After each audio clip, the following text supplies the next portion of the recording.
ಅದು ಎಡೆ ಮಾಡ್ಕಾರ ದುಡ್ಡು ಕೊಟ್ಟು ಕೇಸ್ ಹಾಕ್ತಾನೆ ದೂರ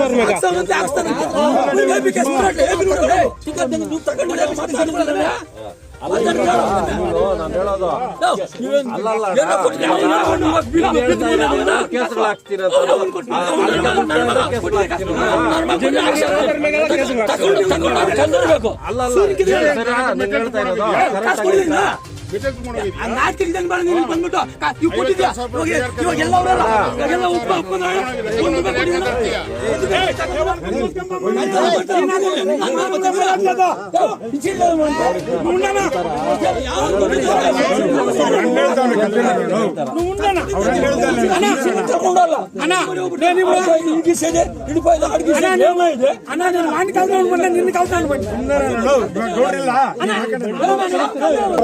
ಕಲ್ಲುಗಣಿಗಾರಿಕೆ ಬಗ್ಗೆ 3 ತಿಂಗಳ ಹಿಂದ್ಗಡೆನೇ ಒಂದು ಅರ್ಜಿ ಕೊಟ್ಟಿದ್ದೆ.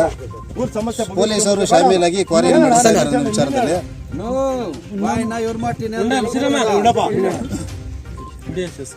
ನಾಗರಾಜ್ ಅಂತ ಹೇಳ್ಬಿಟ್ಟು KB ಹೊಸಳ್ಳಿ. ಈ ನಮ್ಮ ಗ್ರಾಮದಲ್ಲಿ ಅಕ್ರಮ ಕಲ್ಲುಗಣಿಗಾರಿಕೆ ಏನು ನಡೀತಾ ಇತ್ತು ಅದ್ರ ಸಲುವಾಗಿ 3 ತಿಂಗಳ ಹಿಂದ್ಗಡೆ ಪೊಲೀಸರು ಶಾಮೀಲಾಗಿ ಅಕ್ರಮ ಕಲ್ಲುಗಣಿಗಾರಿಕೆಯನ್ನು ಮಾಲೀಕರು ಮತ್ತು ಮೈನ್ಸ್ ಆ್ಯಂಡ್ ಜಿಯಾಲಜಿಸ್ಟ್ ಅವರು 3 ಜನನ ಸೇರಿಕೊಂಡು ಈ ಜನಗಳಲ್ಲಿ ಅಕ್ರಮ ಕಲ್ಲುಗಣಿಗಾರಿಕೆ ಮಾಡಿ ಪ್ರಾಣ ಬೆದರಿಕೆಗೆ ಹಾಕ್ಕೊಂಡು ಕೇಸ್ಗಳಾಗ್ತಾ ಇದ್ದಾರೆ ಅಂತ ಹೇಳ್ಬಿಟ್ಟು ಒಂದು ಅರ್ಜಿಯನ್ನು ಕೊಟ್ಟಿದ್ದೆ ಮೊನ್ನೆ SP ಸಾಹೇಬ್ರವ್ರಿಗೆ. ನನ್ನ ಅರ್ಜಿ ನಾನು ಪುರಸ್ಕರಿಸಿ ಅವರು ಈ ದಿವಸ ನಮ್ಮ ಕ್ವಾರಿಗೆ ಸ್ಥಳ ಪರಿಶೀಲನೆ ಮಾಡೋ ಸಲುವಾಗಿ ಬಂದಿದ್ದಾರೆ. ಸ್ಥಳ ಪರಿಶೀಲನೆ ಮಾಡಿದ್ದಾರೆ. 3 ದಿವಸಗಳಲ್ಲಿ ನಿಮ್ಗೆ ಏನಾಯ್ತು ವರದಿ ಕೊಡ್ತೀವಿ. ಆ ವರದಿ ಕೊಡೋ ತನಕ ಕೂಡ ಕ್ವಾರಿ ಒಳಗಡೆ ಮಾಲೀಕರಾಗಲಿ ರೈತರಾಗಲಿ ಯಾರು ಕ್ವಾರಿ ಒಳಗಡೆ ಹೋಗ್ಬೇಡಿ ಅಂತ ಹೇಳಿದ್ದಾರೆ. ಶಾಂತಿಯುತವಾಗಿ ಇರಬೇಕಂತ ಹೇಳ್ಬಿಟ್ಟು ಆ ಸಲುವಾಗಿ ನಾವು ರೈತರು ಏನಿದ್ದಾರೋ ನಮ್ಮ ಜಮೀನುಗಳಲ್ಲಿ ಮಳೆ ಬಿದ್ದಿದೆ, ಬೆಳೆ ಆಗ್ತಾಯಿತ್ತು. ಈಗ ಹಂಗಾಗಿ ನಾವು ಉಳುಮೆ ಮಾಡ್ಕೊಬೇಕು. ರೈತರ ಜಮೀನುಗಳಿಗೆ ಇದ್ದೇ ಇರ್ತೀವಿ ನಾವು. ಕ್ವಾರಿ ಅವ್ರು ಏನಾದರೂ ಬಂದು ನಮ್ಮ ಮೇಲೆ ಕೇಸ್ಗಳು ಹಾಕಿದ್ರಾಗಿನ ನೇರ ಕಾರಣ ಈ ಹಿಂದ್ಗಡೆ ಏನಿದ್ದಾರೋ ಈ ಮಾಲೀಕರ ಮೇಲೆ ನೇರ ಕಾರಣ ಆಗ್ತಾರೆ. ನಾವು ರೈತರು ಏನಿದ್ದಾರೋ ನಾವು ಜಮೀನುಗಳಾಗಿರ್ತೀವಿ, ಅವ್ರ ಕ್ವಾರಿಯಲ್ಲಂತೂ ನಾವು ಹೋಗೋದಿಲ್ಲ.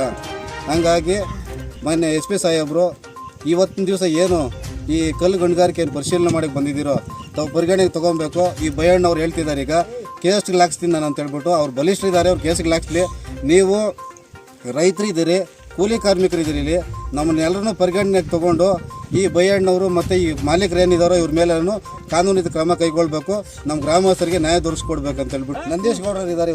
ಇವ್ರು ನಂದೀಶ್ ಗೌಡರು ಕೆರೆಯಲ್ಲಿ ಮಾಡಿ ಸುಮಾರು 30 ಕೋಟಿ ರೂಪಾಯಿ ಮಾಡಿದ್ದಾರೆ. 30 ಕೋಟಿ ರೂಪಾಯಿ ಕೆರೆಯಲ್ಲಿ ಮಾಡಿದ್ದಾರೆ.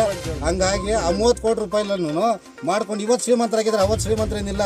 ಇವತ್ತು ಇಲ್ಲಿ ನಮ್ಮೂರ ಹತ್ರ ಬಂದ್ಬಿಟ್ಟು ಕೆರೆಯಲ್ಲಿ ಮಾಡ್ಕೊಂಡು 3 ಕೋಟಿ ರೂಪಾಯಿ 30 ಕೋಟಿ ರೂಪಾಯಿ ಏನು ಮಾಡ್ಕೊಂಡಿದ್ದಾರೋ ಆ ಒಂದು ವಿಚಾರದಲ್ಲಿ ಇವತ್ತಿನ ದಿವಸ ಬಲಿಷ್ಠವಾಗಿ ಇಟ್ಕೊಂಡು ನಮ್ಮನ್ನು ಎದುರಿಸ್ತಿದ್ದಾರೆ. ನಾವು ಎದುರೋ ಪರಿಸ್ಥಿತಿಯಲ್ಲಿ ಯಾರೂ ಇಲ್ಲ. ಇಲ್ಲಿ ಏನು ನಾನು ದುಡ್ಡು ತೊಗೊಂಡಿರೋ ವಿಚಾರದಲ್ಲಿ ನಾನು ನಿನ್ನ ಮೇಲೆ 3 ವರ್ಷ ನಾನು ಇದೇ ನಂದೀಶ್ ಗೌಡ್ರ ಮೇಲೆ ಇದೇ ಬಯಣ್ಣ ಮೇಲೆ ಇದೇ ನಂದೀಶ್ ಗೌಡ್ರ ಮೇಲೆ ಇದೇ ಬಯಣ್ಣ ಮೇಲೆ 3 ವರ್ಷ ಕೇಸ್ ನಡೆಸಿದ್ದೀನಿ. ನನ್ನ ಜಮೀನಾಗ ಕಲ್ಲು ಬೀಳ್ತೈತೆ ಮತ್ತು ನನ್ನ ಮನೆ ಸಿಟ್ಲಿಕೊಂಡೈತೆ ಇವ್ರು ಮಾಡೋ ಬ್ಲಾಸ್ಟಿಂಗ್ ಅಂತ ಹೇಳ್ಬಿಟ್ಟು. ಆಮೇಲೆ ಆ ಕೇಸ್ ಸಲುವಾಗಿ ಬಂದ್ಬಿಟ್ಟು ಪೇಪರಲ್ಲಿ ಬರ್ಕೊಂಡಿದ್ದಾರೆ.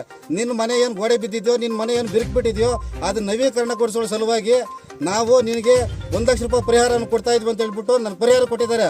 ಆ ಪರಿಹಾರ ಕೊಟ್ಟಿರೋ ಅಮ್ಮನ ಕಾಸು ಅದು ನವೀಕರಣ ಏನು ಮಾಡಿದ್ದೀನೋ ಆ ಮನೆ ಇವಾಗ ಬಿದ್ದೋಗ್ಬಿಟ್ಟಿದೆ. ಬೇಕಾದ್ರೆ ನೀವು ಇವಾಗ ಬಂದು ಪರಿಶೀಲನೆ ಮಾಡ್ಬೋದು. ಅಲ್ಲ ಸಿಮೆಂಟ್ ಅಲ್ಲ ಇವರು ಅಲ್ಲ ನಮ್ಗೇನೋ ಗೋಡೆಗಳು ನವೀಕರಣ ಮಾಡ್ಕೊಳ್ಳೋ ಸಲುವಾಗಿ 1 ಲಕ್ಷ ರೂಪಾಯಿ ಕೊಟ್ಟಿದ್ದಾರೆ ಅನ್ನೋ ವಿಚಾರಕ್ಕೆ ಇವ್ರು ಇನ್ನೂ ಪ್ಲಾಸ್ಟಿಕ್ ಜೋರಾಗಿ ಮಾಡಿದ್ರು. ಬೋರ್ ಗಾಡಿಗಳು ತಂದು ಹಾಕೋದಲ್ಲಿ 25 ಅಡಿ ಆಳ ಮಾಡ್ಬಿಟ್ಟು ಬೋರ್ ಗಾಡಿ ಬ್ಲಾಸ್ಟ್ ಮಾಡಿದ್ರು ನಮ್ಮ ಮನೆ ಬಿದ್ದು ಹೋಗ್ತಾರೆ. ಹಂಗಾಗಿ ಇವಾಗ ಬೇಕಾದ್ರೆ ಪರಿಶೀಲನೆ ಮಾಡಿ ತಾವು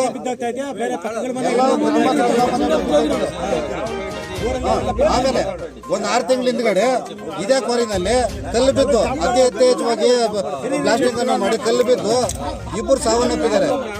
ಜಿಲ್ಲಾಡಳಿತ ಗಮನಕ್ಕಿದೆ ಇದು. ಹಂಗಿದ್ರು ಸಹ ಕಣ್ಣು ಮುಚ್ಚಲ್ಲಿ ಆಟ ಆಡ್ಕೊಂಡು ಇವರು ಈ ಅಧಿಕಾರಿಗಳನ್ನ ಕೇಳ್ಕೊಂಡು ಅಧಿಕಾರಿಗಳ ಮುಖಾಂತರ ಇವರು ಈ ಕಲ್ಲು ಗಣಿಗಾರಿಕೆಯನ್ನು ಮಾಡ್ತಾ ಇದ್ದಾರೆ ಇವರು.